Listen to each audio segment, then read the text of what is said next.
Hello नाज़रीन, आप देख रहे हैं ड्रामा सीरियल यार मन। अगर आपको हमारी ये वीडियो अच्छी लगे इसको लाइक करें और हमारे चैनल पाकिस्तान ड्रामा को सब्सक्राइब करें।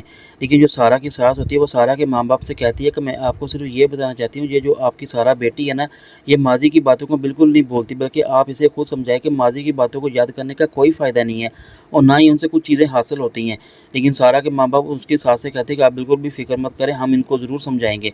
लेकिन जो सारा की बहन होती है वो भी इन बातों को लेकर काफ़ी परेशान होती है कि आखिर क्या वजह है जो सारा पिछली बातों को क्यों नहीं छोड़ रही और उनको बार बार याद करने का कुछ फ़ायदा नहीं है। लेकिन जब सारा ये बातें सुनती है तो बड़ी डिसहार्ट होती है और ये सोचती है कि मुझे किसी ना किसी तरह अपनी ज़िंदगी को चेंज करना होगा ताकि तमाम परेशानी ख़त्म हो जाएं। लेकिन जो सारा का शौहर होता है जब उससे मिलता है और उससे कहता है कि तुम्हें इस बातों को याद करने का कुछ फ़ायदा नहीं है, तुम क्यों जैसे याद करती हो। लेकिन सारा जो होती है वो अपने शौहर से कहती है, जब मैंने आपसे शादी की पहली बार हाँ की थी और मुझे इस बात का बिल्कुल अंदाज़ा था कि जैसे मैंने आपको ना किया और आप मुझसे उस चीज़ का बदला ज़रूर लेंगे। लेकिन मैं सिर्फ़ और सिर्फ इन्हीं बातों को लेकर परेशान हूँ कि किसी न किसी तरह मेरी बहन का घर बस जाए, इसके अलावा मुझे और कुछ नहीं चाहिए। लेकिन जो सारा का शौहर होता है वो उसे कहता है कि आखिर इतनी सी बातों की वजह से इतना बड़ा हंगामा करने की क्या ज़रूरत है।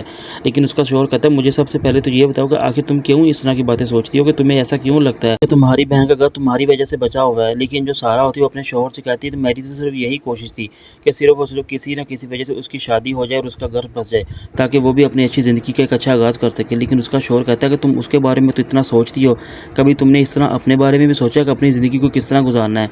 ऐसी पिछली बातों को याद करने से कोई फ़ायदा नहीं होता, ना ही कुछ होगा। इसलिए तुम्हें सिर्फ और सिर्फ आगे की ज़िंदगी का सोचना होगा ताकि तुम जिस तरह अपनी अच्छी ज़िंदगी को गुजार सको।